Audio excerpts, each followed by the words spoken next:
Biz Şəmkir rayonundan üzü Gədəbəyə doğru gedirik.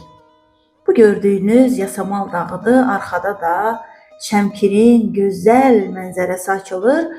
Kür çayı da görünür. Diqqətlə baxsanız Böyük Qafqaz Sıra dağları, Kür çayı və gözəlim Şəmkir. Buradan gedirik Başkəndə. Gədəbəy rayonunun qərbində dağlıq ərazidə yerləşən ermənilərin gözdağı olan Başkəndə. Başkənd Ermənistanla sərhəd kəndlərdən biridir.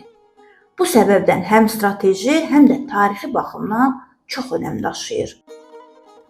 Başkənd çox qədimdən yaşayış məskəni olub, burada qədim Alban tayfaları yaşayıb, onların izlərinə hal-hazırda rast gəlinir.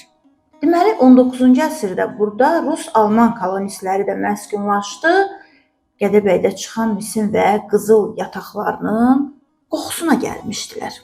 Bilirsiniz ki, tarixi adı Başkənd olan bu gözəl diyarın zamanında əhalisi bildiyiniz kimi Albanlar olub, sonra Türklər olub. Amma 1859-cu ildə ilk dəfə olaraq erməniləri Şəmsəddin rayonundan bura köçürüblər. 20-ci əsrin 90-cı illərinə kimi ermənilər burada əməlli başlı keyf eləyiblər.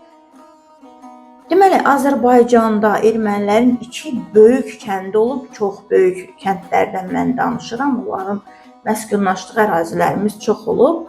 Bu kəndlərdən biri Çaykənd, Xanlar rayonunda, indiki Göygöl rayonunda yerləşən, biri də Gədəbəydə yerləşən Başkənd olubdur ki, azğınlar bu iki kəndin ikisindən də silah anbarı kimi istifadə ediblər. İçlərindəki kini, kidurəti usmaq üçün zaman gözləyiblər, vaxt gözləyiblər.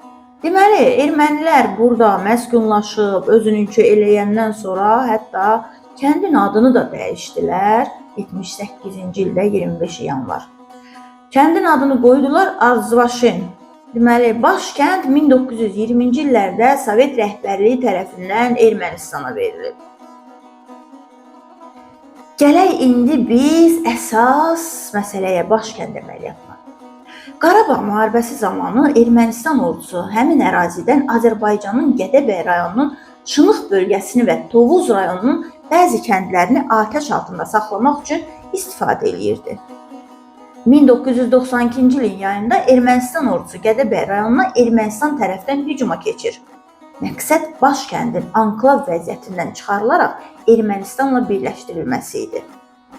Qarabağ müharibəsi başlayandan sonra ermənilər Başkəndi güclü istehkama çevirmişdilər və oradan Gədəbəyin kəndlərinə daim təhlükə yaradır, dinc əhaliyə qarşı silahlı hücumlar edirdilər. Qanlı hadisələrdən biri 1991-ci il yanvarın 31-də törədildi. Erməni yaraqlıları Başkənddən keçib Şınıq tərəfə gedən yolun Mutudərəyə yaxın hissəsində 6 Azərbaycanlı qətlə yetirdilər. Bundan sonra Şınığa gediş-gəliş daha da çətinləşdi. Başkənd ətrafında vəziyyət 1992-ci il avqustun əvvəlində gərginləşdi.